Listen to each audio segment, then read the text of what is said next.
Jesús. En el Antiguo y en el Nuevo Testamento se usan muchas ilustraciones, ¿verdad?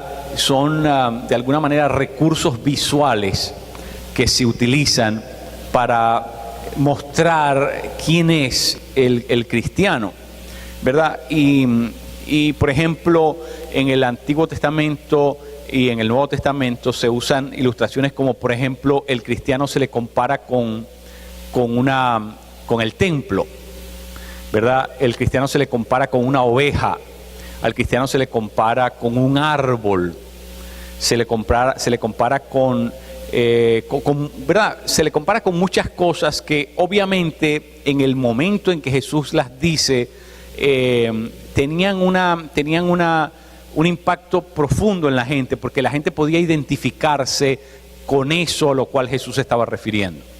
Entonces, de alguna manera, aunque no en ese tiempo no había, ¿verdad?, lo que nosotros tenemos hoy día, que son los medios de comunicación, las computadoras, la manera de poder visualmente referirnos a algo de manera ilustrada, habían estos recursos literarios, ¿verdad?, por medio de estas ilustraciones que Jesús usualmente vivifica por medio de una historia. Y básicamente la idea era que la audiencia, utilizando este tipo de imágenes, podían, ¿verdad?, tener una percepción nítida, clara de lo que era la enseñanza. Bueno, yo quisiera tomar algunas de estas imágenes, de estas ilustraciones, de estos recursos visuales que Jesús utiliza y me gustaría ¿verdad?, desarrollarlos. ¿Por qué? Porque creo que es importantísimo que nosotros entendamos cuál es la expectativa que Dios tiene de mí. Es muy importante que nosotros entendamos que el Dios de la Biblia me compara con estas imágenes, ¿verdad?, con estas, digámoslo, hace referencia a estas ilustraciones para que yo pueda tener un entendimiento más profundo de lo que debe ser mi estilo de vida, de lo que debe ser mi comportamiento, de lo que debe ser la manera como Dios quiere que yo viva. Así que me gustaría comenzar esta mañana refiriéndome al cristiano como templo. Esa es la primera imagen que me gustaría desarrollar. El cristiano como un templo.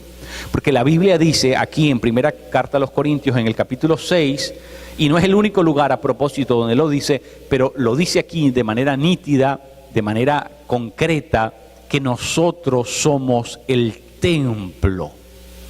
Dice que somos el templo del Espíritu Santo.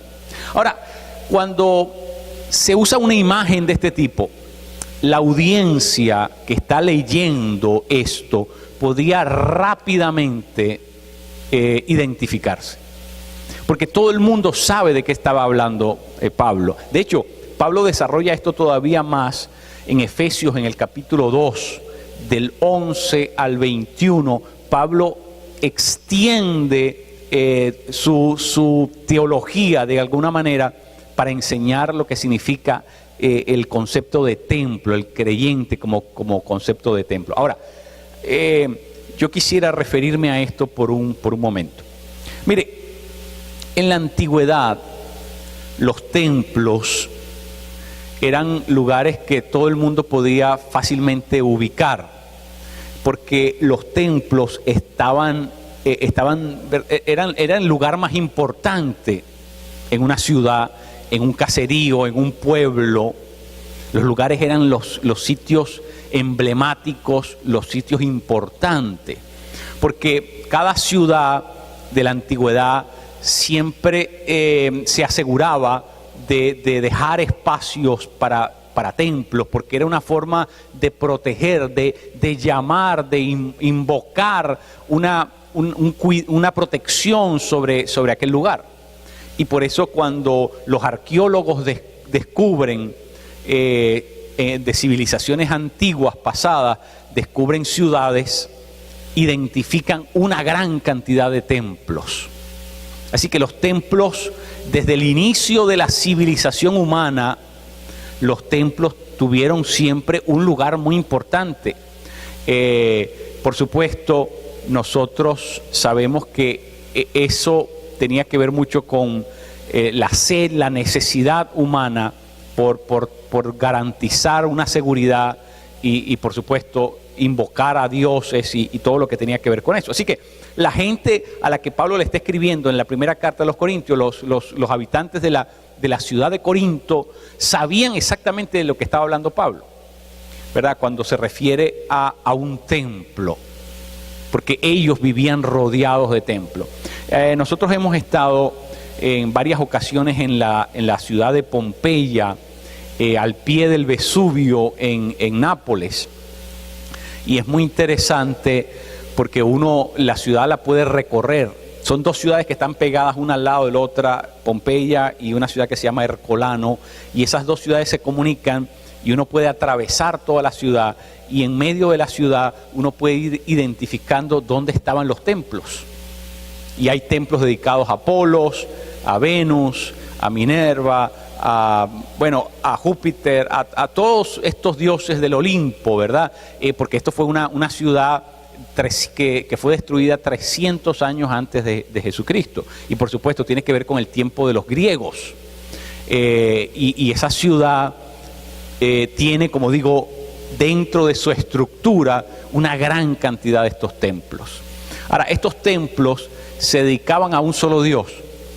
No sucedía que había una concentración de distintos dioses dentro de uno de esos templos. No, usualmente se dedicaban a una sola deidad. Y por supuesto eso significaba que cada dios tenía su propio templo separado.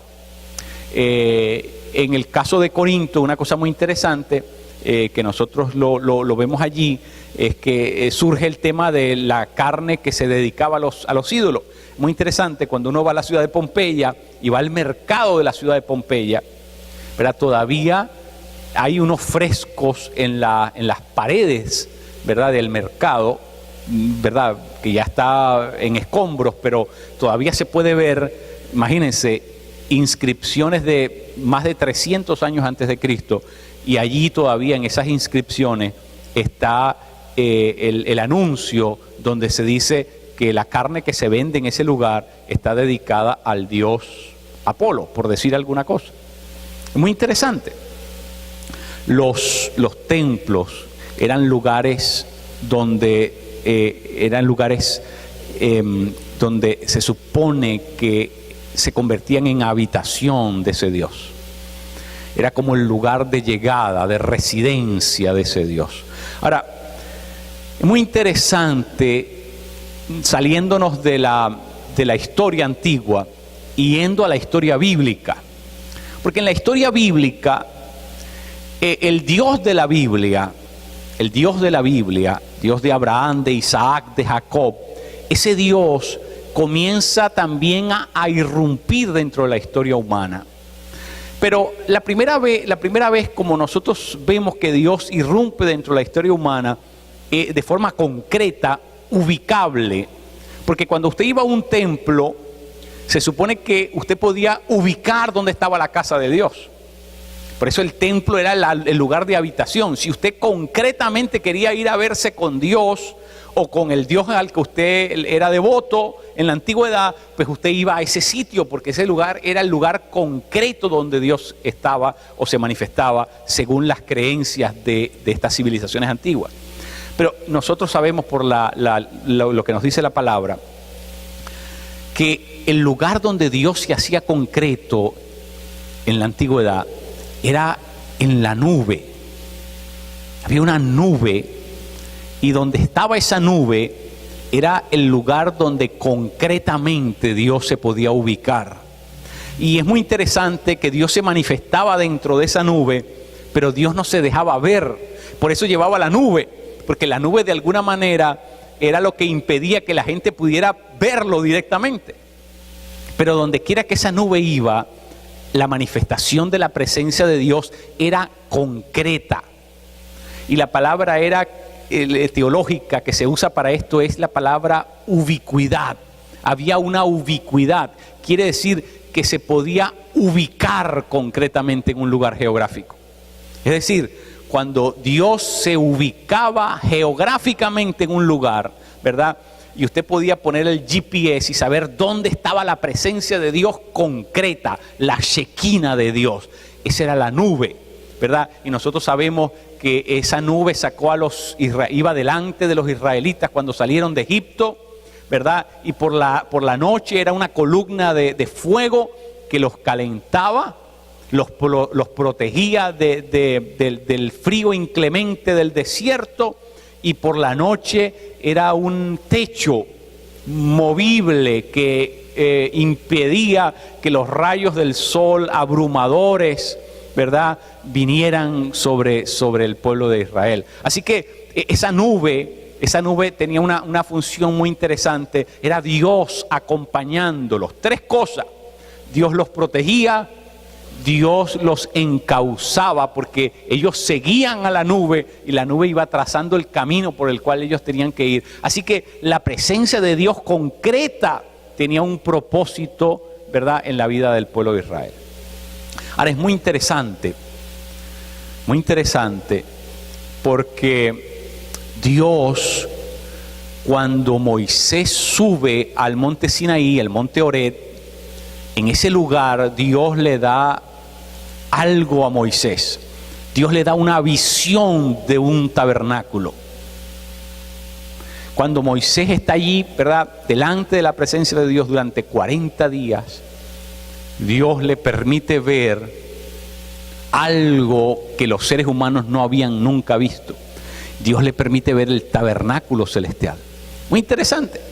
¿Por qué? Porque cuando Moisés regresa, baja del monte, Dios le habla y le dice: haz este tabernáculo tal y como te lo mostré en el monte. ¿Qué quiere decir eso? Que Moisés vio gráficamente, ¿verdad?, con sus propios ojos, clara y nítidamente ese tabernáculo. Y lo que le tocaba como responsabilidad era reproducirlo. Y Dios le dice: cuando tú hayas hecho ese tabernáculo, yo voy a ir con ustedes. Yo voy a estar entre ustedes. Yo voy a habitar entre ustedes. Y entonces, desde ese momento en adelante, la presencia de Dios, de Yahvé, el Dios Todopoderoso, entra, ¿verdad?, en ese tabernáculo, en ese recinto. Y nosotros sabemos que allí es donde se podía ubicar concreta, geográficamente, la presencia de Dios. Es decir, si alguien quería, de nuevo, saber dónde ubicar a Dios, dónde estaba el zip code de Dios, donde Dios vivía, la dirección exacta de su casa, ya sabía geográficamente dónde estaba eso ubicado. Porque donde estaba el lugar santísimo en ese tabernáculo, estaba la presencia concreta y real. La presencia real de Dios se manifestaba en ese lugar. Es muy interesante. Moisés, que había estado en la presencia de Dios durante 40 días y 40 noches, Moisés no podía entrar a ese lugar, porque Moisés no era sacerdote. Aarón había sido escogido como el sumo sacerdote y los hijos de Aarón, ¿verdad?, habían sido escogidos como sumo sacerdote, pero Moisés no podía entrar al lugar santísimo. Solamente el sumo sacerdote, que era Aarón, una vez al año podía entrar al lugar santísimo. Así que imagínense, Moisés había experimentado la Shekinah de Dios, había experimentado la gloria de Dios, pero ahora con el tabernáculo no tenía entrada directa a esa gloria, no tenía entrada directa a esa presencia, a esa Shekinah que él ya había conocido cuando había subido al Sinaí. Ahora, qué interesante, porque Dios le dice: tú no puedes entrar aquí, es verdad, pero hazte otra tienda. Hazte otra tienda. Y cuando tú te hagas esa otra tienda, yo voy a estar contigo cara a cara. Qué interesante. Y entonces cuando Moisés salía de su casa en dirección a esa tienda, que en el Éxodo se refieren a esa tienda como la tienda del encuentro. ¿Qué pasaba? Moisés caminaba hacia la tienda del encuentro y la nube que estaba sobre el tabernáculo se movía y encontraba a Moisés en la tienda del encuentro. Qué tremendo, ¿no? Moisés tenía su propia tienda, tenía su propio templo, tenía su propio lugar reservado donde se encontraba con la presencia real de Dios. En otras palabras, geográficamente ubicable era cuando Moisés estaba en la tienda del encuentro, la presencia de Dios se desplazaba y geográficamente se movía a otro lugar. Qué interesante. Ahora, llegamos unos 950 años antes de la llegada de nuestro Señor Jesucristo. Se construye el famoso templo de Salomón. Y en ese templo construido por Salomón, nosotros lo sabemos por el relato de la palabra, de la escritura, que el día en que fue inaugurado, la presencia de Dios llenó aquel lugar de una forma tal, ¿verdad?, que ya fue imposible para los levitas, para los sacerdotes que estaban ministrando en ese lugar, ya no pudieron, porque ese lugar se inundó con la presencia de Dios, porque la Shekinah de Dios entró en aquel sitio. Algo tremendo. Dios les dijo a Salomón: yo no habito en ningún lugar, yo soy, ¿verdad?, el Dios Todopoderoso, pero yo voy a estar allí, voy a entrar en el lugar santísimo. La Shekinah, la presencia real de Dios, estaba concretamente ubicable de nuevo en el lugar santísimo, en el templo que fue construido por Salomón en la ciudad de Jerusalén. Qué interesante. ¿Por qué? Porque la historia continúa y entonces aparece ¿quién? Aparece Jesús de Nazaret. Y cuando Jesús de Nazaret aparece, según lo que nos enseña la palabra de Dios en Juan, en el Evangelio y en la primera carta de Juan, dice que la palabra para explicar la encarnación de Jesús, y usted lo puede ver en la Biblia textual, es muy interesante porque la Biblia textual así es como lo traduce literalmente. La palabra que se utiliza es se tabernaculizó. Quiere decir que tomó carne. Jesús entró en la historia humana, pero se hizo un tabernáculo. Jesús era el tabernáculo viviente. Qué interesante. Porque Jesús era el lugar donde residía, ¿qué cosa? La presencia misma de Dios, puesto que Él era Dios mismo encarnado. Toda la presencia real de Dios venía con Él, porque Él era, ¿verdad?, el tabernáculo de Dios viviente. Y por eso es que en Juan capítulo 2 Jesús dice: voy a destruir este templo y en 3 días voy a levantar otro templo que no ha sido hecho con manos de hombre. Y por supuesto los saduceos, que eran quienes gobernaban el templo, los saduceos se fueron encima de Jesús y le dijeron: ¿cómo es que tú sabes lo que han tardado en construir este? Era ya no era el tabernáculo, el templo de Moisés, sino el templo de Herodes. Herodes el Grande, Herodes el arquitecto que hizo obras faraónicas monumentales en toda Palestina. Este Herodes había tardado 48 años, creo, construyendo ese templo. Y los saduceos le dicen: ¿cómo que tú lo vas a tumbar y en 3 días vas a hacer otro templo? Pero Jesús no se estaba refiriendo a esas paredes. Jesús se estaba refiriendo ¿a qué? A su cuerpo. Se estaba refiriendo a su propio ser, a su persona, porque Jesús era el templo. Por eso Jesús entra a limpiar el templo, por lo menos si queremos reconciliar los textos de los evangelios, por lo menos en 2 ocasiones Jesús entra en el lugar del templo a limpiarlo. ¿Por qué? Porque el templo se supone que era el lugar donde la presencia real, viva, ubicable, geográficamente concreta de Dios tenía que estar allí. Sin embargo, todos sabemos que no era allí donde estaba, sino que estaba en Jesús de Nazaret. Donde Jesús caminaba, la presencia real, concreta y ubicable de Dios en la historia humana estaba. Si Jesús entraba en Betsaida, la presencia real de Dios estaba en Betsaida. Es decir, usted podía tener un cara a cara con Dios en Betsaida. ¿Por qué?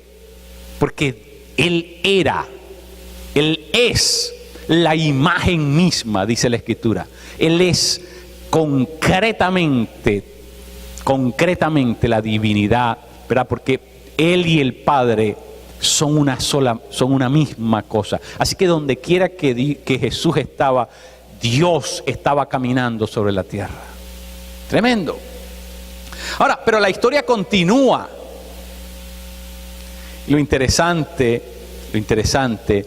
es que cuando Jesús asciende al cielo, ¿verdad? 40 días después de la resurrección, Jesús asciende al cielo y dice, no, quédense porque viene el Espíritu Santo. Y a ustedes les conviene que venga el Espíritu Santo, porque cuando venga el Espíritu Santo va a pasar algo. El Espíritu Santo va a venir a residir en ustedes. ¿Y sabe cómo se llama eso? En la Biblia, si usted lee la Biblia, si usted lee el Nuevo Testamento, en el Nuevo Testamento el Espíritu Santo se llama el Espíritu de Jesús, el Espíritu de Cristo, el Espíritu del primogénito, el Espíritu de Dios. Así que cuando vino el Espíritu Santo en el Pentecostés, pasó algo tremendo. Y es que Dios hizo habitación, ¿dónde? En el ser humano, en aquellos que habían confesado el nombre de Jesús, en aquellos que se habían hecho hijos en Jesús. Dios les da el Espíritu del Hijo a todos aquellos que habían, ¿verdad? A aquellos que habían creído, que habían aceptado en Jesús el regalo de Dios. Ahora, qué tremendo, porque de ese momento en adelante, desde el Pentecostés en adelante, desde ese mismo día en que el Espíritu Santo cae con poder en Jerusalén, desde ese día en adelante, el creyente se convierte en el nuevo templo. Tremendo. Usted y yo somos el nuevo templo de Dios. ¿Qué quiere decir eso? Que si yo quiero saber dónde está la presencia real de Dios, ubicable geográficamente en la historia humana, ¿dónde la voy a ir a buscar? ¿Qué dice la Biblia que es la iglesia? ¿No dice la Biblia que nosotros somos el cuerpo de quién? ¿Y dónde va a estar el cuerpo de Cristo? Es decir, si yo quiero conseguirme con Cristo, ¿dónde lo voy a ir a buscar? La iglesia. La iglesia es el cuerpo vivo de Cristo. Muy tremenda esa imagen, poderosísima. ¿Por qué? Porque la iglesia ha sido constituida como el templo de Dios sobre la tierra. Nosotros somos el templo vivo. Dice una imagen muy tremenda, es que somos piedras vivas, dice el Nuevo Testamento, piedras vivas que en conjunto, cada uno de nosotros como piedra viva, construimos ese lugar santísimo, construimos ese santuario. Y ese santuario, dice Pablo en Efesios capítulo 2, que no tiene lugares divisorios en medio. ¿Por qué? Porque el templo de Jerusalén tenía un montón de divisiones donde la gente podía pasar y donde la gente no podía pasar. Pero en el nuevo templo del cual Pablo habla, ya no hay divisiones. ¿Por qué? Porque la iglesia no tiene divisiones. Pablo dice, ya no hay judío, ni griego, ni libre, ni esclavo, ni hombre, ni mujer. ¿Por qué? Porque ya en Cristo hemos rebasado todas las divisiones que existían antes. ¿Por qué? Porque las divisiones las pone el pecado. Dios nos ha hecho miembros todos de un solo templo. Todos formamos el cuerpo real Cristo en la tierra. Tremendo, eso es un concepto poderosísimo, poderosísimo, ¿verdad? Si queremos saber dónde ubicar a Dios, Dios está en la iglesia. Dios está presente. ¿Por qué? ¿Cómo lo sabemos? Porque el Espíritu Santo está en mi vida. Porque el Espíritu Santo está en tu vida. Y donde quiera que esté el Espíritu Santo en la tierra, ahí está la presencia de Dios concreta entre nosotros. Entonces, nosotros somos el templo del Espíritu Santo en la tierra. Ahora, ¿qué significa eso? Yo creo que eso significa, en mi opinión, dos cosas. Podríamos hablar de otras, pero lo voy a reducir, lo voy a compendiar en dos cosas que son, a usted no se le puede olvidar nunca más esto que le voy a decir. Porque esto es supremamente importante que usted lo entienda y que de aquí lo baje para acá y que eso se convierta en un estilo de vida. Hay dos cosas, dos implicaciones muy importantes de que usted haya sido hecho por Dios, declarado por Dios, templo del Espíritu. Miren, nosotros antes éramos templo de Satanás. Nosotros hace unos años fuimos a Constantinopla, a lo que hoy se llama Estambul, y ahí hay un templo tan antiguo, se llama el Hagia Sofía, y en ese templo es muy curioso, porque ese templo fue en la antigüedad, es un lugar que tiene cerca de 3000 años. Imagínense una estructura que tiene cerca de 3000 años. Y ese lugar primero fue un templo pagano. Después, cuando llegó el cristianismo, fue una catedral cristiana. Y cuando llegó la invasión de los turcos, se convirtió en una mezquita. Hoy día es un museo. Pero qué interesante, el mismo lugar se convirtió en varias cosas. Pero mire lo que le voy a decir. Usted y yo éramos templo de Satanás. Porque nosotros habitaba, ¿verdad? Satanás, habitaba el mal, tendíamos solamente al mal, no conocíamos el bien, éramos hijos de perdición, dice la Escritura. Nuestro padre el diablo, ¿verdad? Como lo refiere Pablo en el Nuevo Testamento. Ahora, miren, nosotros dejamos de ser templo de Satanás para venir a ser el templo del Espíritu Santo. Y eso significa que tiene que haber una implicación.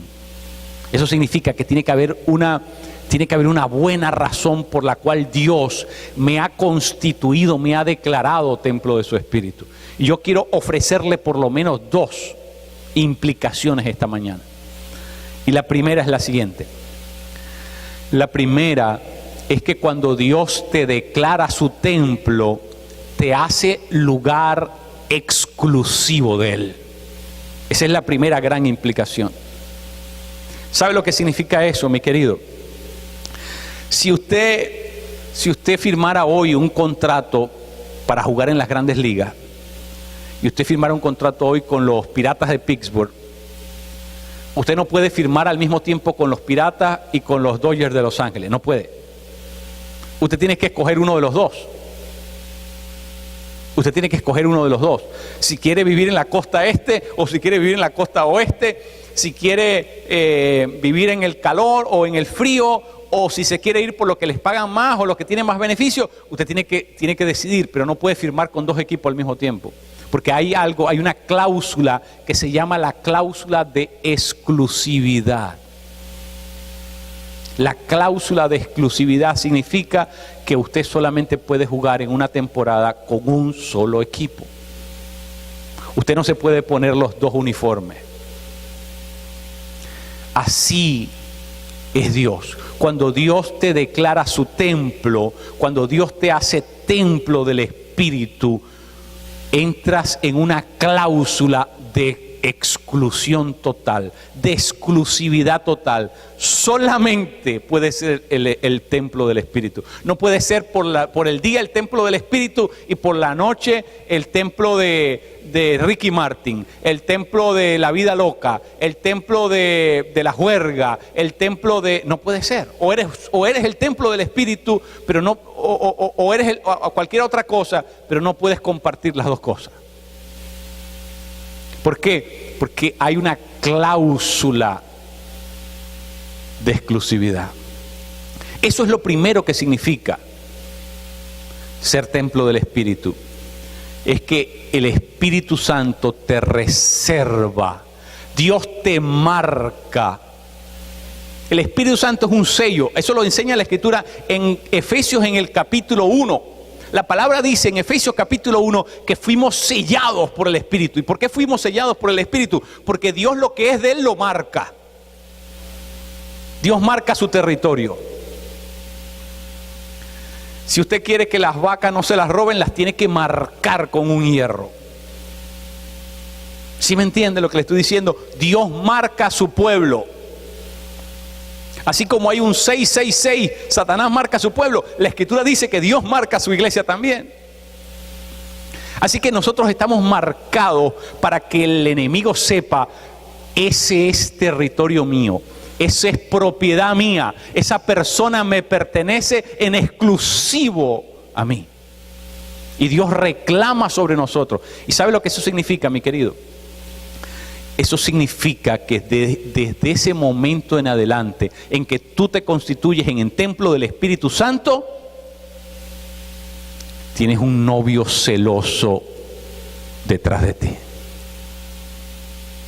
Tienes un novio celoso detrás de ti. Los ojos de Él no te van a abandonar ni de día ni de noche. El Señor va a estar velando por tu integridad, por tu santidad. El Señor es un Dios celoso, dice la Escritura.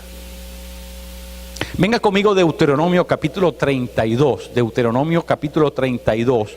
Leamos capítulo 32, los versos 15 y 16. ¿Qué dice Deuteronomio 32, 15 y 16?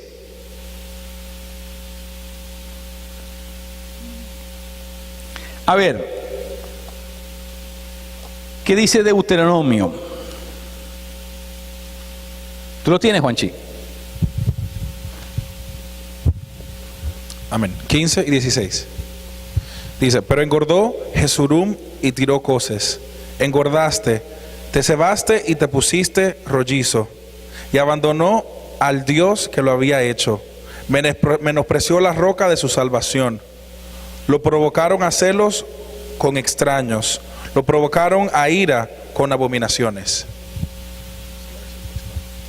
Ahora miren, en algunos textos dice, lo provocaron a celos con otros dioses. Ese es Dios hablándole a Israel y diciéndole, ¿verdad? Tú me has provocado a celos yéndote detrás de otros dioses. ¿Por qué? Porque Dios no tolera que su pueblo sea compartido con alguien más. Eso es lo que se llama el derecho de exclusividad. Dios quiere que lo que es de Él es solamente de Él. Eso es lo que se llama la santidad. La santidad es cuando algo es apartado para que solamente Dios lo utilice.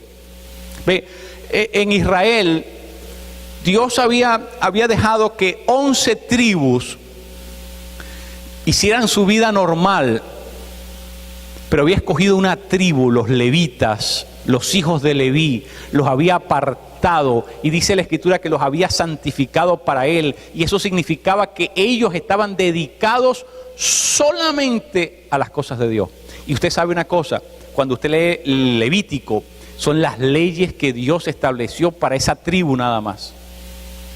El Levítico indicaba la manera rigurosa como esa gente tenía que vivir para Dios.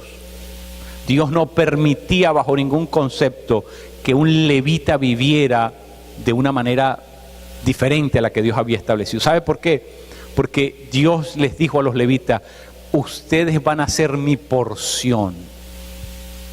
Ustedes van a ser mi porción. Y yo voy a ser la porción de ustedes. Imagínense lo que eso significa.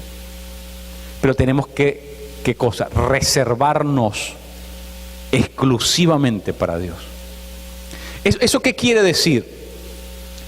Mire, en la antigüedad, y cuando Pablo le habla a los corintios, obviamente ellos estaban rodeados de un paganismo exacerbado. Vivían en una ciudad que era una ciudad portuaria, una ciudad muy, muy entregada a las pasiones de la carne. Imagínense que en la ciudad de Corintio era tan licenciosa, era una ciudad tan permisiva, tan promiscua, que se practicaba lo que se llamaba la prostitución sagrada. Eso quiere decir que habían templos 24/7 abiertos con prostitutas que eran sacerdotisas y estaban ahí a la disposición para hacer relaciones sexuales dentro de ese lugar como una ofrenda a ese dios pagano al cual se dedicaban. Imagínense ustedes. Bueno, era tanto la lujuria, la vida, ¿verdad?, extraviada de Corinto, que en la antigüedad existía un verbo que era el verbo corintiar. Y corintiar significaba darle rienda suelta a los apetitos de la carne. Ahora, imagínense lo que Pablo les está diciendo a esta gente cuando les dice: ustedes no saben que cuando se unen con una prostituta, ¿a qué se está refiriendo? Obviamente se está refiriendo a las sacerdotisas de las religiones paganas que ofrecían ese culto a Dios. Y lo que Pablo les está diciendo es todo lo contrario. Si ustedes quieren ofrecerle un culto a Dios, tienen que guardar su cuerpo en exclusividad para ese Dios. Porque ustedes, antes de creer en ese Dios, bueno, ustedes usaban su cuerpo como mejor les parecía, pero ahora no puede ser así, porque hay una cláusula de exclusividad. Hay una cláusula de exclusividad. Dios quiere que nosotros seamos solamente. Por eso es que la Biblia dice que Él es un Dios celoso, porque Dios no quiere compartir lo que es de Él. ¿Usted estaría dispuesto a compartir su esposa con otro hombre? Que el Señor reprenda al diablo, dice Juancito aquí. Y eso que Juancito se acaba de recién estrenar. Imagínese cómo uno va a compartir su esposa. Eso sería una abominación. Bueno, ¿y Dios por qué tendría que compartir su esposa, su novia, con alguien? Eso no va a pasar de ninguna manera. Dios nos cuida celosamente. Dios nos cuida con un cuidado supremo, total. Como cuando uno tiene hijas, ¿verdad? Uno las está cuidando, está encima de ellas, está protegiéndolas, está velando que nada les pase a esas niñas. Imagínense el cuidado que tiene Dios con nosotros, que somos la novia prometida de Él. Dios tiene un celo, un cuidado tremendo. Miren, cuando Jesús fue al templo, a limpiar el templo en Jerusalén, repitió, ¿verdad?, las palabras del profeta: el celo por tu casa me consume. Es una fuerza, ¿verdad? Es tan profundo, ¿verdad? Es aquí algo de las entrañas.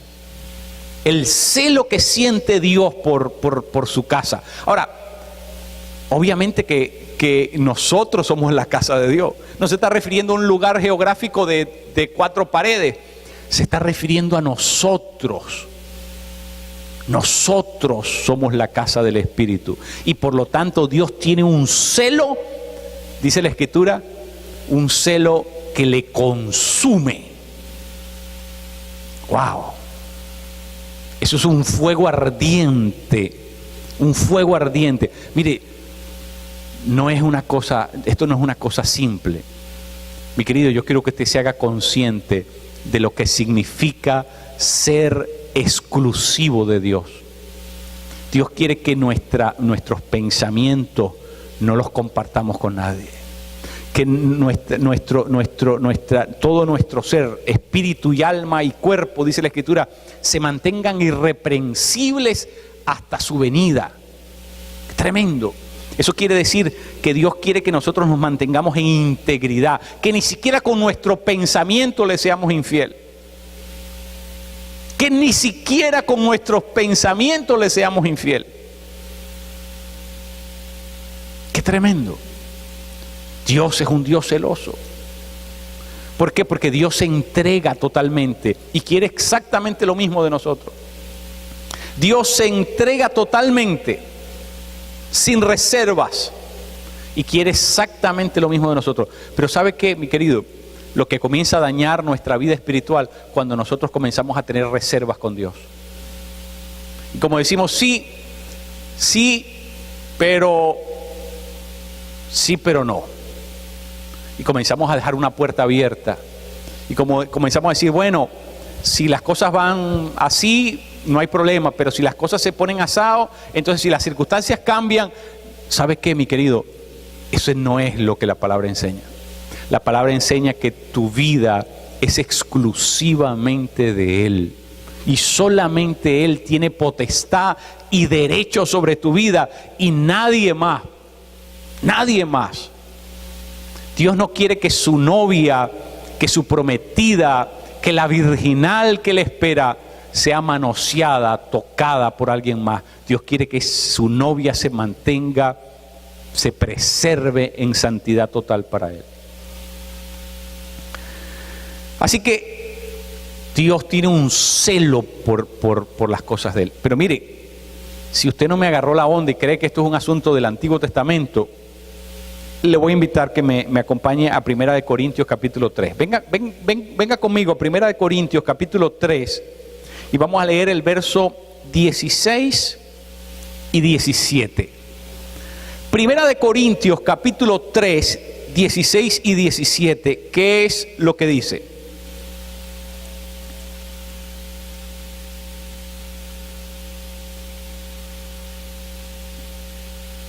A ver. Sí.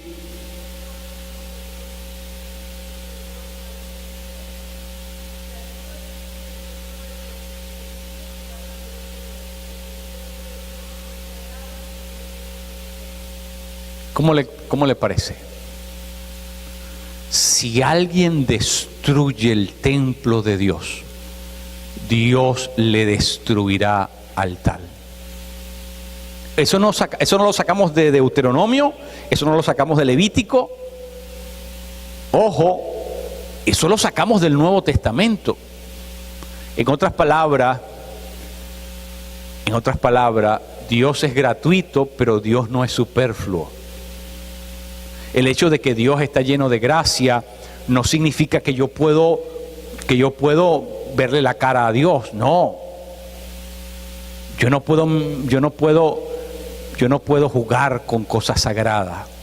Y en el momento que Dios te convirtió a ti en algo sagrado para Él, en algo exclusivo para Él, Dios tiene la expectativa de que tú mantengas en integridad lo que te fue dado.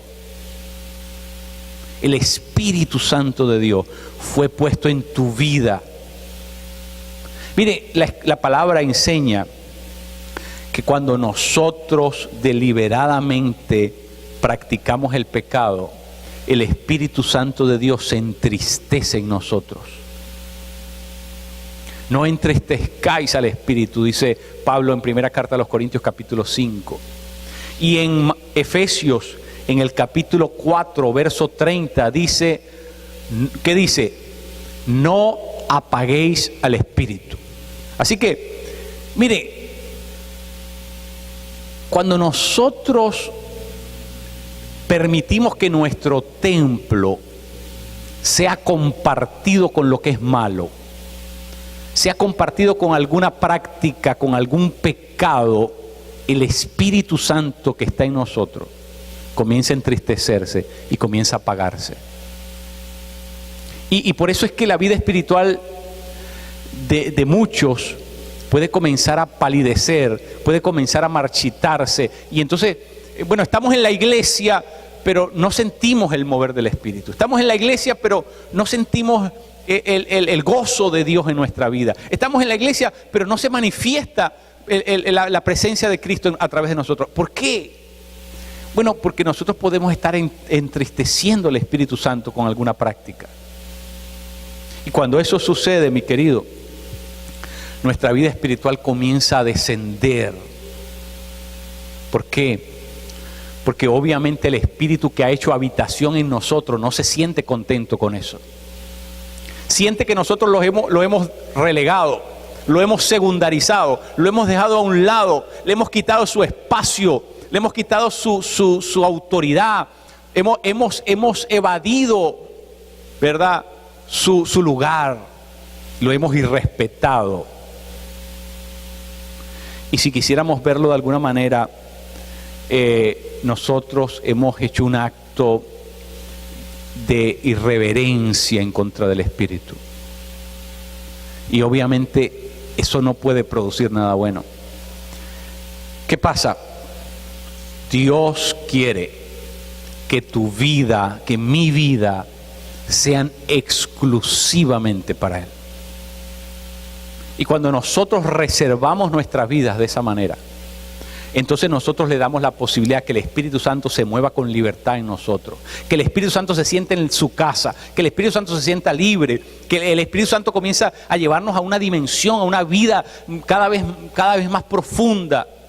Experimentamos el gozo de Dios, experimentamos la manifestación del Espíritu, los dones del Espíritu Santo se activan, comenzamos a ver una transformación. ¿Por qué? Porque el Espíritu Santo se siente espléndido en nosotros, porque nosotros le hemos dado el lugar que Él se merece en nuestra vida, porque le hemos dado el trato que Él corresponde, porque no lo hemos ofendido, no lo hemos irrespetado. ¿Qué pasa si usted invita a alguien a su casa y le dice, ¿verdad?, mi casa es su casa? Es una expresión muy latina, ¿no? Mi casa es su casa. Y usted deja pasar a aquella persona y aquella persona se siente, bueno, supremamente agradecida y bueno, imagínese cómo no se va a sentir si usted le está dando la bienvenida y usted ha puesto la casa suya, la ha puesto a los pies de esa persona entra a la casa, pero en lo que la persona entra a la casa, usted inmediatamente salta y comienza a meterle candado a la nevera, le comienza a cerrar todos los cuartos, a meterle llave a los cuartos y entonces la persona dice, espérate, aquí hay algo raro, me acaba de decir mi casa es tu casa, pero me lo está guardando y me lo está encerrando todo y me lo está escondiendo todo. ¿Cómo se sentiría usted con algo así? Que imagínense las frutas que la persona tiene en las mesas, las esconde, las meten en una caja y las sacan para allá y todo se lo comienzan a esconder. O sea, le dijeron con las palabras una cosa, pero con las acciones le dijeron exactamente lo contrario. ¿Cómo se sentiría usted en esa casa? ¿Se sentiría bien o usted comenzaría a buscar irse hacia la puerta? Usted comenzaría a retroceder y a querer, ¿verdad? Porque le están diciendo algo con palabra, pero los actos de aquellas personas contradicen lo que le están diciendo. Mi querido, eso es exactamente lo que nosotros podemos hacer con el Espíritu Santo. Con la boca podemos estar diciéndole al Espíritu Santo, yo te amo, yo quiero vivir para ti, tú eres lo más importante, y cantamos corito, y cantamos himno, y cantamos alabanzas, y el Espíritu Santo, ¿verdad? Pero con nuestras acciones comenzamos ¿a qué? Nos convertimos en ateos con nuestras acciones, porque comenzamos a hacer un montón de cosas que entristecen al Espíritu Santo. Por eso es que Jesús decía, me adoran, pero sus corazones están lejos de mí. Me adoran con sus labios, pero sus corazones, ¿verdad? Dios conoce lo que hay en nosotros. Y Dios quiere que nosotros seamos un lugar reservado un lugar reservado para Él, un lugar donde solamente Él pueda habitar, residir, tener el derecho absoluto sobre nosotros. Eso es lo que el Espíritu Santo quiere, que nosotros le permitamos tener dominio, control, autoridad, derecho total sobre nuestra vida. ¿Hay alguna reserva en ti? ¿Hay alguna reserva en ti? ¿Hay alguna reserva en tu vida? Porque mientras haya una reserva para el Espíritu Santo, eso es un cuarto que está cerrado. Lo que tú le estás diciendo al Espíritu Santo, todo esto es tuyo, pero ese cuarto no, ahí no te metas. Y dentro de ese cuarto puede haber un cadáver, dentro de ese cuarto puede haber algo tenebroso que tú escondes, que tú has permitido, que tú has cultivado, que tú no quieres que el Espíritu Santo se envuelva en eso, que tú crees que el Espíritu Santo va a seguir viviendo agradado y tú tienes tu propio laboratorio para tu tiempo. No va a pasar, mi querido. ¿Sabe qué? No va a suceder. El Espíritu Santo quiere ser el que gobierna nuestra existencia. Él quiere hacer de nuestra vida la residencia de Él, pero Él tiene que estar en control de todo. Mientras haya reserva en nuestra vida espiritual para el Espíritu Santo, nuestra vida espiritual no va a caminar. No va a caminar, mi querido. Yo quiero ser bien claro con usted. Yo quiero ser. Usted no va a escuchar de mi boca algo que es mentira. Se lo voy a decir claramente. Hasta que nosotros no le entreguemos todas las llaves de la casa al Espíritu Santo, el Espíritu Santo no tiene libertad en nosotros. Tu vida espiritual está sentenciada a no crecer. Tu vida espiritual está sentenciada a quedarse en ese sitio. No va a pasar más nada. Porque el Espíritu Santo funciona de esa manera. Él está en control o Él se baja del carro. O maneja Él o te va solo. Pero el Espíritu Santo no va a sentarse al lado a verte manejar.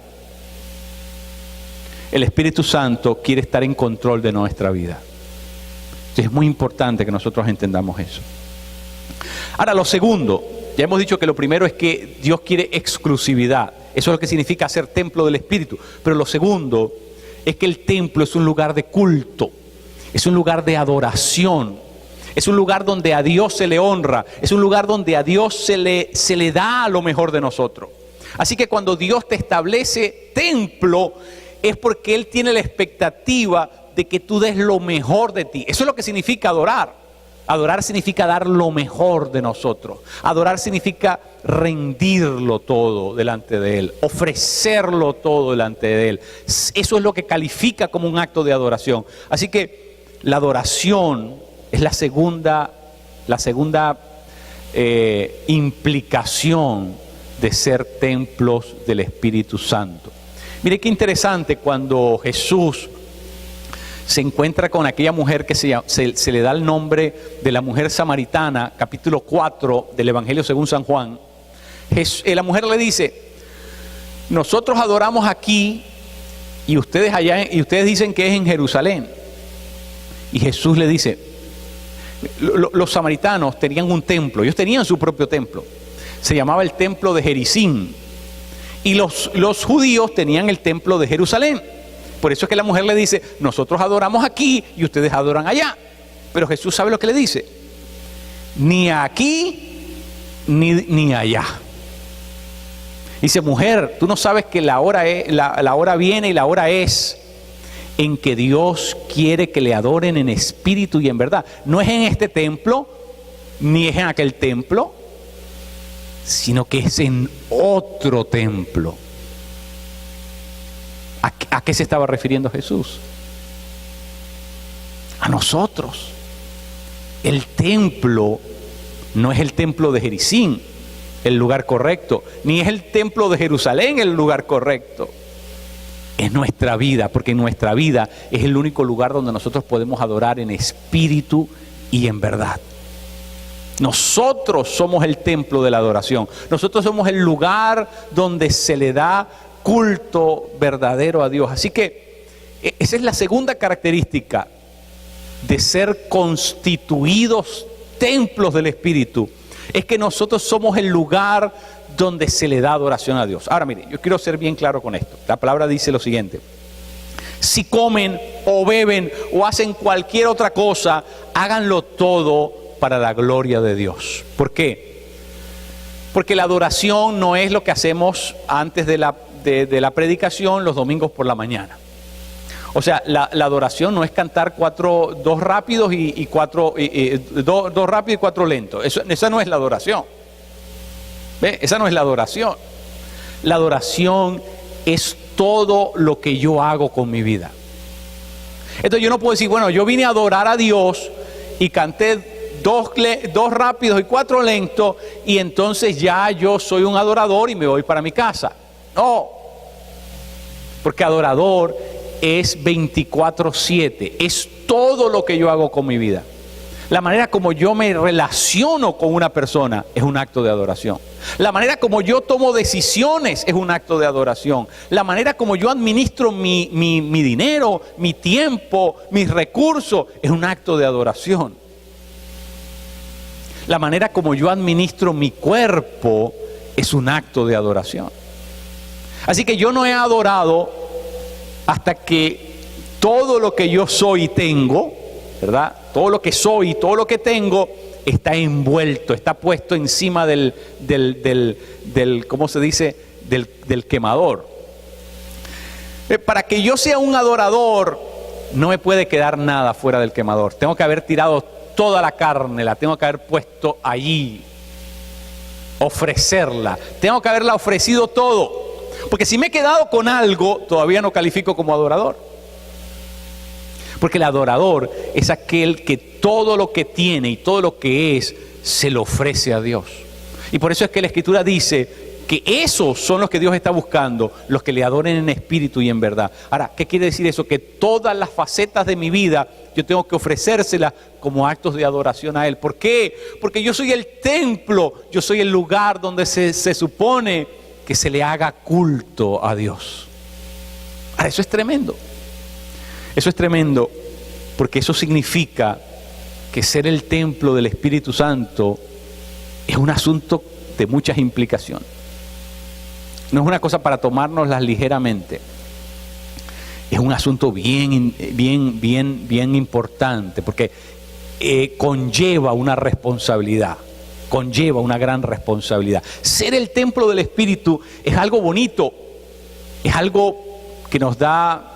Es decir, hay 2 tipos de personas en el mundo. Los que son el templo del Espíritu y los que son templo de cualquier otra cosa. Pero ser templo del Espíritu conlleva una responsabilidad delante de Dios. Y esa responsabilidad es que usted tiene que mantenerse de uso exclusivo para Él. De uso exclusivo para Él. Y significa que todo lo que tú haces, a cualquier hora del día, se tiene que convertir en un acto de adoración para Él. Qué tremendo. La manera como nosotros tratamos a la esposa. ¿A quién le pisamos el callo por ahí? La manera como tratamos a la esposa es un acto de adoración. La manera como nosotros administramos nuestro tiempo, nuestra vida, nuestros recursos, eso es un acto de adoración. Todo es un acto de adoración. Porque todo lo que yo hago tiene que terminar por glorificarlo a Él. Todo lo que yo hago tiene que terminar por ser un acto donde yo traigo honra a Dios. Y por lo tanto, toda mi vida tiene que ser un acto de adoración. Ahora, ¿somos nosotros eso? ¿O hay áreas de nuestra vida que son un acto de adoración a otras cosas? Hay facetas de nuestra vida que a lo mejor son un acto de adoración al dinero. porque nos postramos delante de ese Dios, o es un acto de adoración a la belleza, porque nos postramos delante de ese Dios en esas facetas de nuestra vida. ¿Ve? Es decir, delante de quién nos postremos, esa va a ser lo que va a determinar a quién le damos parte de nuestra vida. Si usted se postra delante de Dios y luego se postra delante de alguien más, pues algo de su vida usted le está dando a esa otra persona a la que se postró, porque es inevitable que usted está compartiendo algo suyo, porque adorar significa entregar, adorar significa vaciarse, darlo todo. Es como cuando usted tiene un cofre y usted el cofre no lo saca con la mano, sino que lo vierte completamente. Ese es el acto de adoración, cuando todo lo que soy y todo lo que tengo lo entrego. Ahora, mi querido, ¿sabe por qué mucha gente está atada espiritualmente? ¿Y sabe por qué mucha gente no puede crecer espiritualmente? Porque sus vidas no son el lugar exclusivo del Espíritu. Y porque todo lo que hacen con lo que son y con lo que tienen, no son actos permanentes de adoración a un solo Dios. Por eso es que nuestra vida está en miseria, en derrota, en fracaso. Por eso es que no estamos experimentando lo que tendríamos que estar experimentando. Y por eso no vemos el favor de Dios muchas veces en nuestra vida. Es porque nosotros mismos hemos tomado la decisión equivocada.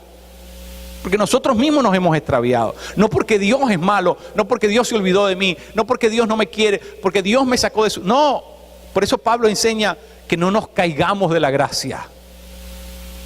Porque muchas veces pensamos que la gracia es algo que Dios me la va a dar y yo puedo tomármela ligeramente, y no es así. Yo tengo que entender la responsabilidad de abrazarme a la gracia, abrazarme al regalo. ¿Cómo respondo yo ante un regalo? Bueno, ciertamente Dios nos ha dado un regalo. Y no me lo dio porque yo hice algo meritorio. Pero si no, no sería un regalo, sería una recompensa. Dios lo que me dio fue un regalo. Porque un regalo no tiene que ver con lo que yo hice, un regalo tiene que ver con lo que yo soy. Y Dios me lo da porque Dios me ama. Pero ¿cómo respondo yo al regalo de Dios? Ahí es donde está la cosa. Si Dios me dio el regalo de ser el templo del Espíritu Santo, ¿cómo respondo yo ante semejante regalo? El regalo más grande que te han dado y que jamás se le puede comparar a ninguna otra cosa, el regalo más grande que no tiene parangón con nada en la humanidad, es que Dios te regaló su Espíritu. No hay nada mejor que ser el depósito, que ser el recipiente del Espíritu Santo. Pablo dice, somos vasos de barro, pero tenemos un contenido adentro que nos hace maravillosos. Que a pesar de que somos, ¿verdad?, no tenemos nada de lo que nos podamos jactar, pero sin embargo Dios ha vertido su Espíritu Santo en nosotros. Ese es el mejor regalo que Dios nos ha dado. La pregunta es, ¿cómo respondemos al regalo de Dios? Ve, la salvación no te la tienes que ganar, la salvación no la tienes que luchar, la salvación la luchó Dios por ti y Dios te la regala. Pero ¿cómo respondes tú ante el regalo? Es la pregunta. Dios quiere que nosotros seamos agradecidos. Esa es la única manera de responder a la gracia, es cuando nosotros somos agradecidos. Ahora, ¿qué hago yo cuando soy agradecido? Convierto mi vida en algo que es de uso exclusivo de Dios. Y convierto en mi vida en un instrumento permanente de adoración. Si yo estoy agradecido con el regalo de Dios, entonces mi vida tiene que tener esas dos marcas. Mi vida tiene que ser el lugar de uso exclusivo de Él. ¿Eso qué quiere decir? Eso quiere decir que yo no voy a permitir un pensamiento destructor en mi vida. Yo no voy a permitir un pensamiento morboso en mi vida.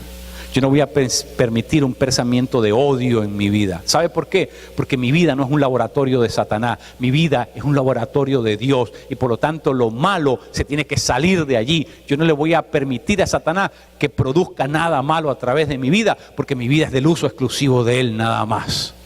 Eso es lo que significa cuando yo me hago exclusivo de Dios.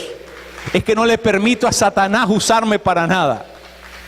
Satanás quiere usarme para que yo perjudique a alguien, para que yo me vengue de alguien, para que yo le haga una zancadilla a alguna persona. Porque ¿sabe qué? En la carne muchas veces ese es el deseo que nos provoca. Cuando gente nos acosa, cuando gente nos hace daño, cuando gente nos perjudica sin nosotros haberle hecho nada, lo que en la carne nos provoca es hacer eso. Pero si usted le permite eso, entonces Satanás está usando tu vida y la está convirtiendo en instrumento de él, y tú eres solamente instrumento del Dios vivo. No puede ser de ninguna manera, no lo podemos permitir. No lo podemos permitir. Cuando tú usas tu lengua para chismear, cuando tú usas tu lengua para infamar, cuando tú usas tu lengua para decir algo que va a malponer a tu hermano, que lo va a infamar, que lo va a destruir, tú estás siendo utilizado como instrumento de Satanás y tú eres instrumento del uso exclusivo de Dios. No permitas que eso suceda. No permitas que eso suceda. Porque Dios te escogió para usarte Él. Y si tú insistes en usar tu vida de esa manera, entonces lo que Él quiere poner en tu lengua no lo va a poner. Porque estás ocupado en lo que no tenías que estar. Y lo que Dios quiere hacer por medio de tu vida para que seas de bendición a mucha gente, entonces no lo va a poder hacer porque no puede, de un solo cuerpo no puede salir agua dulce y agua salada, como dice Santiago. Es decir, nuestra vida no puede poseer las dos cosas. O somos de Dios y nos consagramos para Él, para que Él nos use, o entonces somos instrumento del enemigo. No hay lugar gris, no hay lugar intermedio. O estamos acá o estamos acá, pero no podemos estar en dos sitios al mismo tiempo. Dios quiere que nosotros seamos de su uso exclusivo. Tu vida tiene que ser un acto de adoración permanente. Cuando la gente te vea, la gente tiene que glorificar a Dios por ti. Porque tu vida tiene que ser una expresión de adoración a Dios. La gente que te conoce tiene que ver en ti a Dios. Tú eres la transfiguración presente de Dios. La gente en tu forma de trato, en tu forma de pensar, en tu forma de comportarte, en tu forma de decidir, en la manera como tú interactúas con ellos, la gente tiene que ver a Dios a través de tu vida. Porque tú eres un acto de adoración y nosotros terminamos pareciéndonos a aquello que adoramos. Y si tú lo adoras a Él, entonces tú tienes que reflejarlo a Él en todo lo que hace. Todas las facetas de tu vida tienen que ser algo que honra a Dios. ¿Ve? Entonces, ser templos del Espíritu significa dos cosas. Nos ponemos en pie. ¿Cuáles son esas dos cosas que significa ser templo del Espíritu? Me dicen la primera, por favor. O les repito el sermón, ¿qué prefieren? ¿Qué es la primera cosa que implica ser templos del Espíritu? Exclusividad. Pero es que nadie habla. Yo soy ciego, pero no sordo. Así que si hablen, porque eso sí lo puedo escuchar bien. Exclusividad. ¿A usted se le va a olvidar eso alguna vez? Pero que no. Usted es templo del Espíritu. Eso quiere decir que tu vida es exclusivamente de Él. Segundo, ¿qué es lo que implica ser templo del Espíritu? ¿Qué es lo segundo? Que yo soy el lugar de adoración. Usted es el lugar de adoración.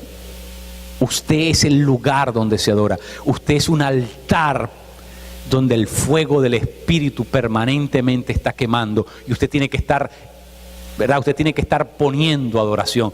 Porque usted es un altar y el fuego del Espíritu está ardiendo en usted continuamente. Usted tiene que ocuparse en estar poniendo la carne continuamente allí. Como los levitas estaban en el templo, estaban continuamente poniendo la carne ahí arriba, quemando delante de Dios.